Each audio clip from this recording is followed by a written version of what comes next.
point. That's right. So anyway, we have a wonderful guest speaker. She's spoken here before, Reverend Patty Spicer. Just so you know, she was my practitioner teacher back, gosh, a while ago, and 1 year of my ministerial teaching. And she, you know, she didn't have the sense of humor when she was teaching that she does now. She was very, all right, children, come together, be quiet. But she has a great talk, and we are so honored and privileged to have her here speaking for us today. So please give a warm welcome to Reverend Patty Spicer.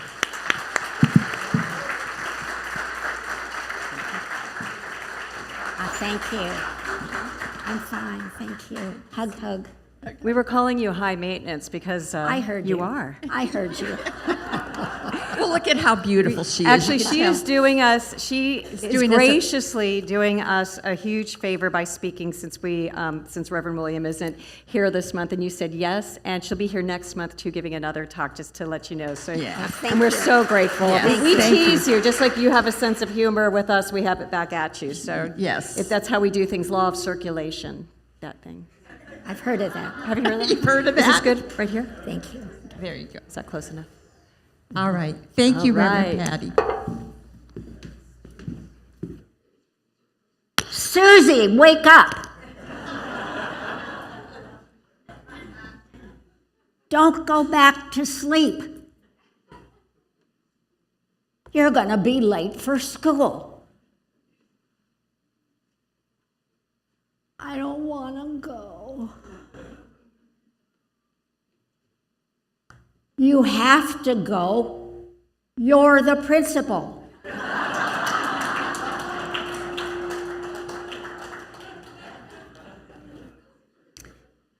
You've heard snooze and you lose. Oh, I'm making, I don't sing. Okay. How tempting it is to roll over and go back to sleep. However, if you keep pushing the snooze button, what are you missing out on your life?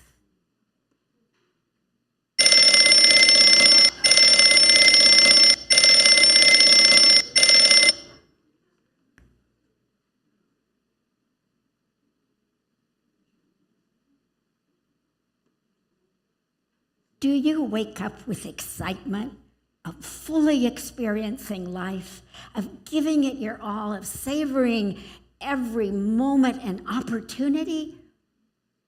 Or do you wake up with your to-do list of what you need to get done? Let your focus be sharpened with your awareness and directed by your desire to fully experience your day with joy and gratitude. It's time to not only wake up, but to get up.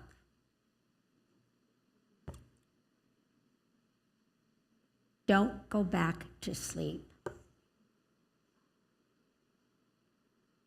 Move into action. And if you want the full potential of a wonderful life.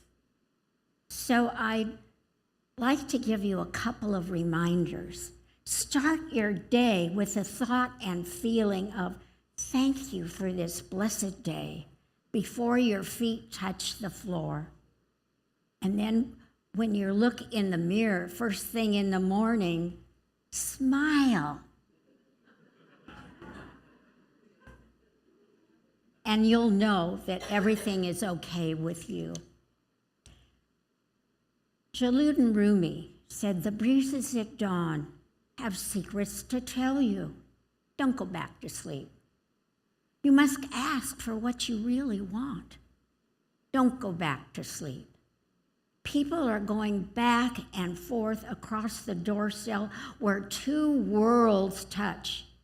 The door is round and open. Don't go back to sleep.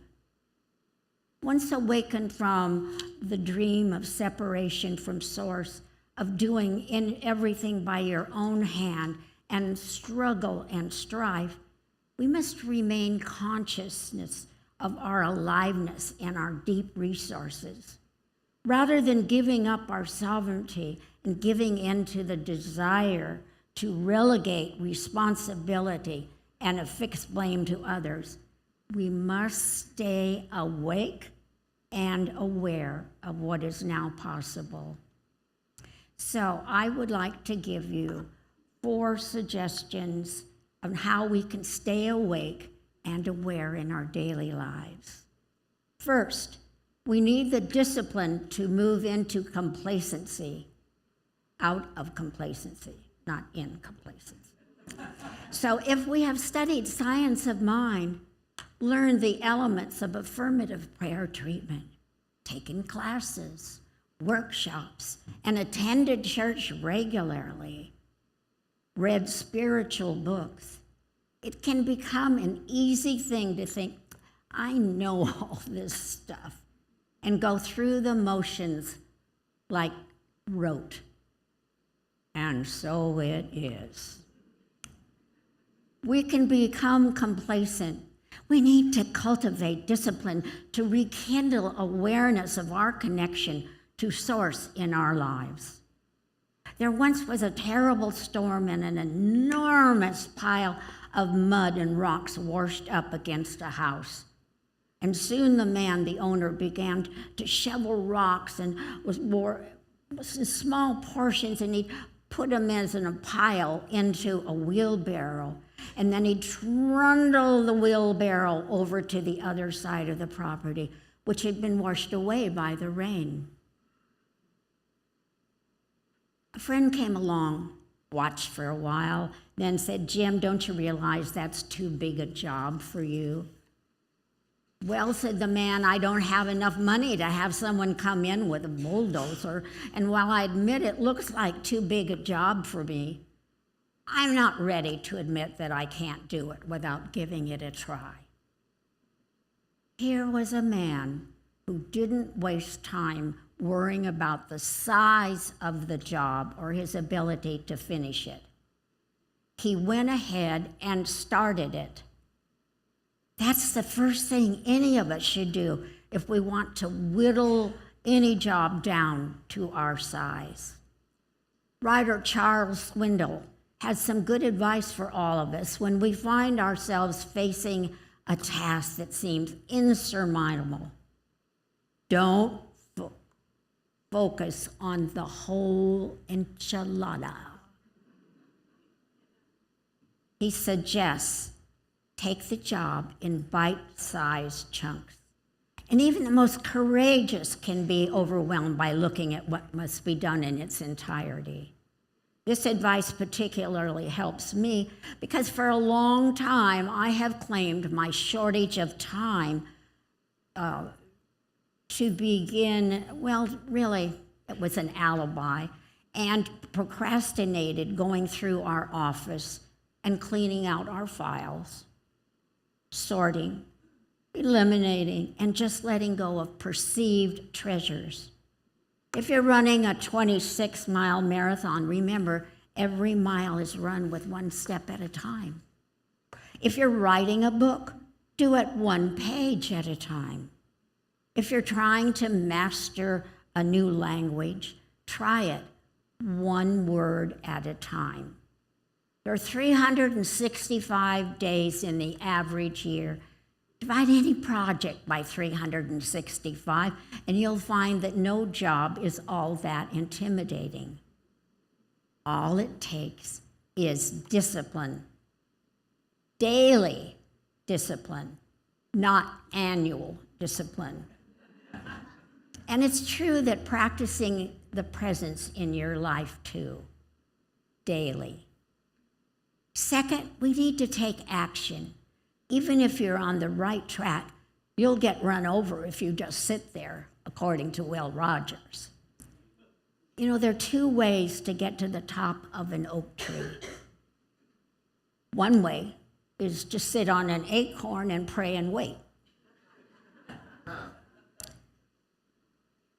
Hippocrates said prayer needs a good, but while call indeed is good, but while calling on the gods, a man should himself lend a hand. In other words, if you really want to get to the top of the tree, you're going to have to climb it. Infuse your life with action. Don't wait for it to happen. Make it happen. Make your own future. Make your own hope. Make your own love. And whatever your beliefs, honor your Creator, not by passively waiting for grace to come down from on high, but by doing what you can to make grace happen yourself, right now, right down on earth. And that was from Bradley Whitford. It takes more than action to step out of complacency, to have a meaningful change in your life. You should set into motion the truth that you've already taken in your heart.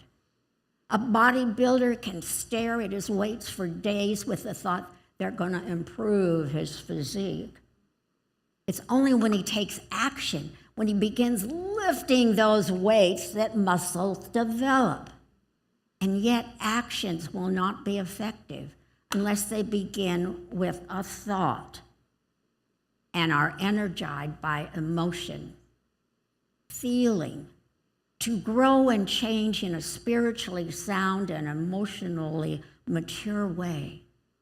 Inspired thought, loving and enthusiastic, emotion or feeling, and action, all three must all be joined as one. Thought, emotion, and action. Third, we sharpen our awareness of our connections with Source. We recognize our oneness as a unique expression of God. And then each of us is one with God. We're blessed to have the tool of prayer treatment to help us connect. We teach in the Science of Mind textbook that there's a power for good in the universe, and we can use it. We consciously use it when we do spiritual mind treatment. We expect that as a result of our treatment, our beliefs to have been changed. And because the law of cause and effect takes our beliefs to create the conditions of our worlds, we expect the conditions of our worlds to be changed. Dr. Ernest Holmes, our founder, expands on treatment in his book, Love and Law.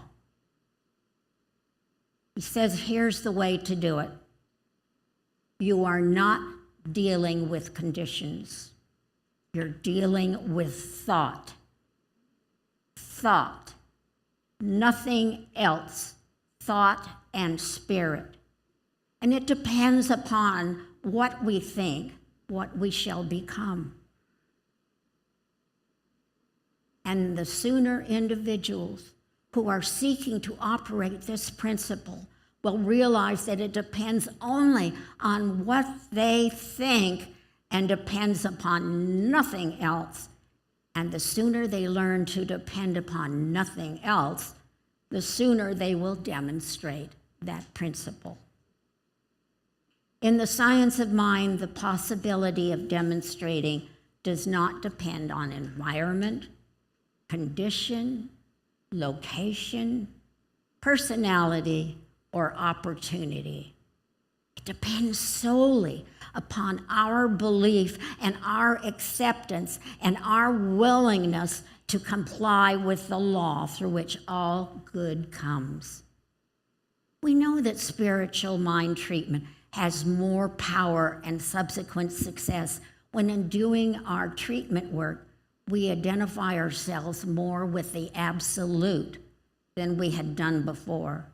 And we discover something more about truth, about God, and our own nature than we have realized before.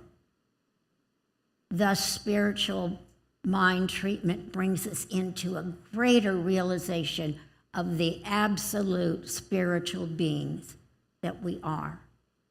And this realization is what produces the so-called miraculous healings.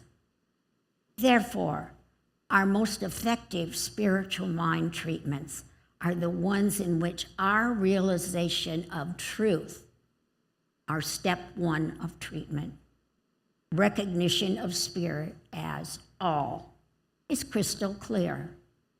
George Bendel, on page 52 of his book, Now the Time, writes that the spirit, or the secret, is not so much in what we say as in how convinced we are that the words we speak are true. Fourth, release and affirmation expand our consciousness. I often add an extra step in my prayer treatments. Don't tell my students. To release any negative belief not consistent with what I am.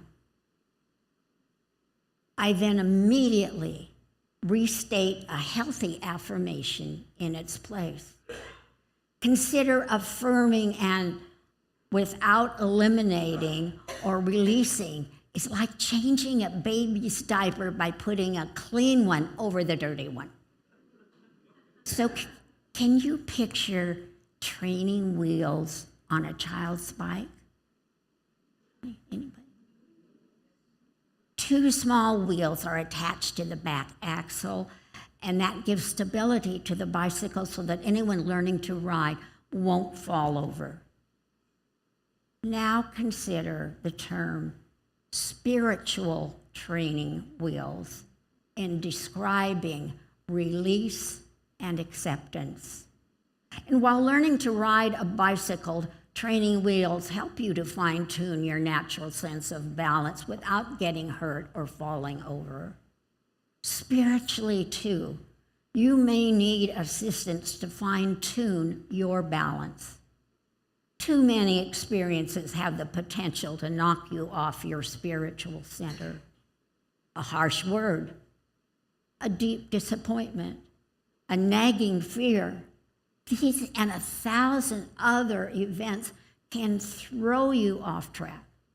A simple statement of truth principle can pull you back to your center and rebalance you spiritually.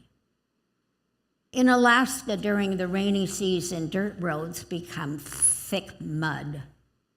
Deep ruts are gouged into them as vehicles travel back and forth. And soon after the rainy season, winter arrives, and those deep grooves in the road freeze solid.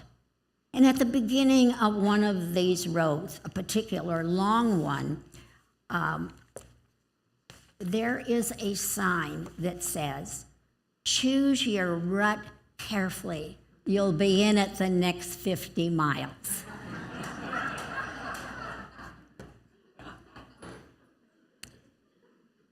Each thought of sickness or health, hatred or love, poverty or prosperity cuts a very subtle neural pathway or groove in the brain. And the most dominant thoughts cut the deepest grooves. And once a groove is cut, thoughts just automatically keep traveling to it. And some of these grooves have turned into deep ruts. Releasing can get you out of the rut, and affirmations can help you cut some new grooves. Say them with conviction. It's been long recommended that never desert principle, not even for a special occasion. We may have to deal with the current conditions created by our present beliefs, but we know that our beliefs don't have to stay the same. Our beliefs are formed by our conscious thoughts, and we can consciously change those thoughts. With every change in thought, we intend to become closer to the divine. And every thoughtful step forward in this journey is a victory.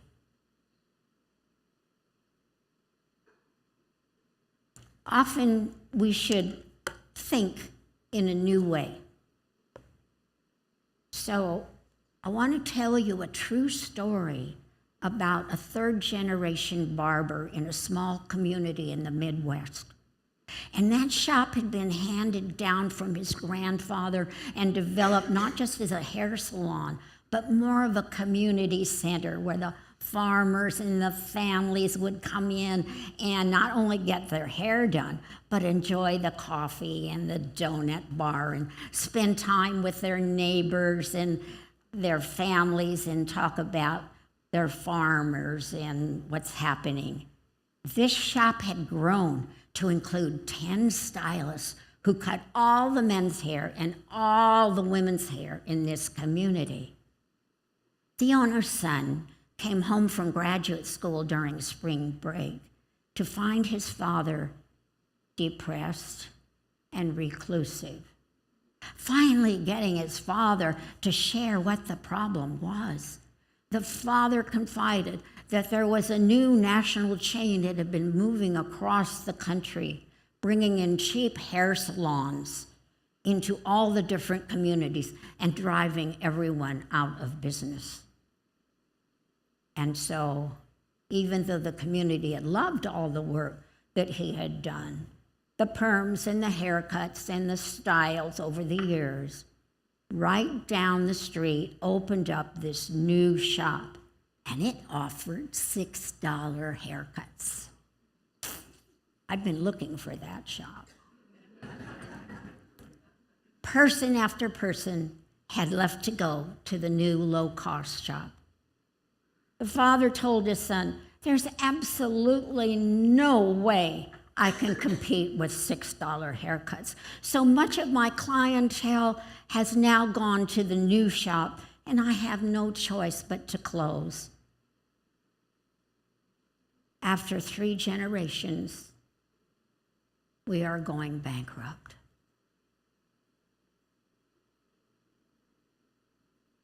I can't pay the stylists or the overhead anymore.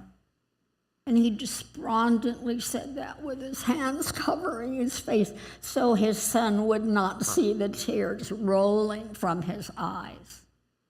The son said, "You know, last semester I took a Science of Success program that was offered for extra credit in my marketing class. And one thing I learned was something that Einstein said. The significant problems we face can never be solved at the level of thinking of the problem. So, Dad, we have to find another way to think about this. We've got to find another way to see this. Another one of the strategies I learned may help us." So the son left, went into the other room, and brought back a notebook and a pen, and he told his dad about masterminding. How many of you have heard of masterminding? Good. It's a strategy introduced in the 1930s by Napoleon Hill, who had been commissioned by Andrew Carnegie to study the patterns of extremely successful people. So here's what we do. We let ourselves think of an idea that comes to mind, and we write it down. No editing. We just get this flow of ideas for 15 or 20 minutes and try to get as many as possible. No idea is off limits. Let's go. And the father said, "Well, the only idea I've got is to close the shop." And the son said, "Well, you're right, that is an idea." And he wrote it down, and then the son said, "Okay, let's keep going."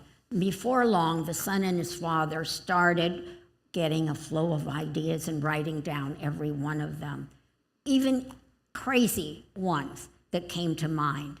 And when they finished, one of the ideas absolutely jumped off the page, and they looked at each other in astonishment and said, "This just might work."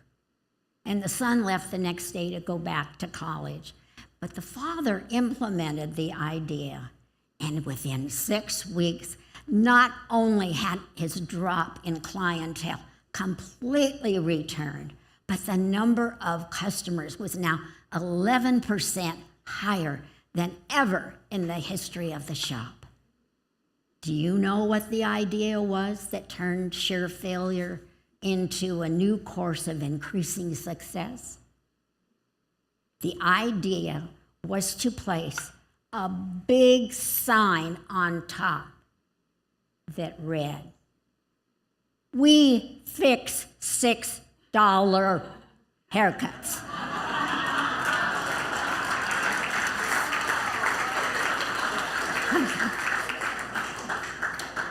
This story's meant a great deal to me, particularly when I'm tempted to think that the problem is out there in the land of circumstances. And anytime I think the problem is out there, that thought is the problem. As Einstein said, the significant problems we face cannot be solved at the level of the problem. So learning to think in a new way brings freedom and power.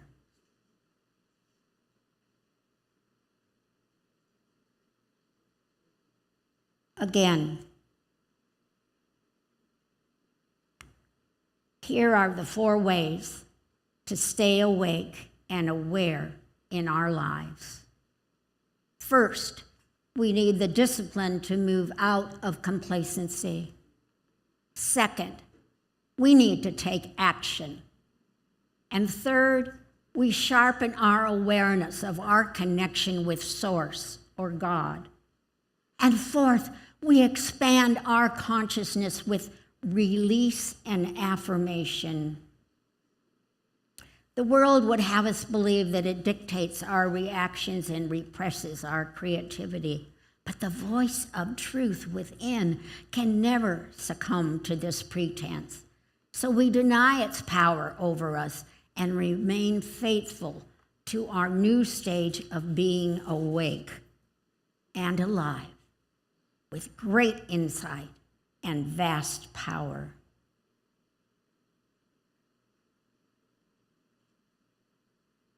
We have the free will of choice to design the life we want to experience. It's only a thought away. I urge you today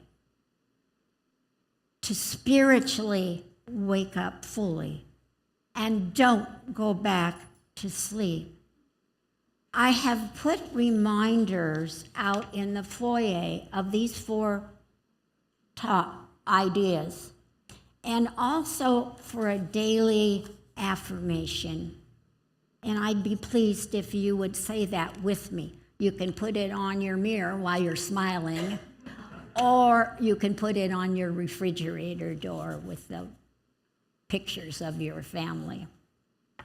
So let's go.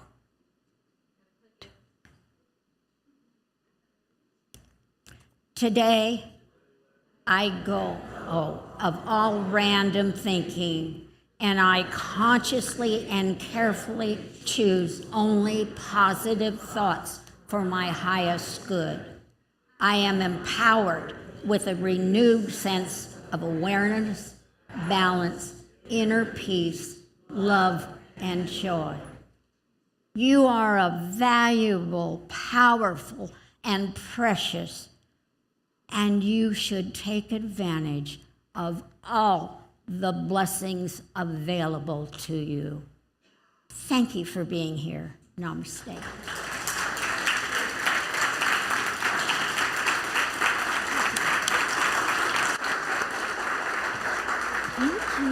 That was wonderful. Do you want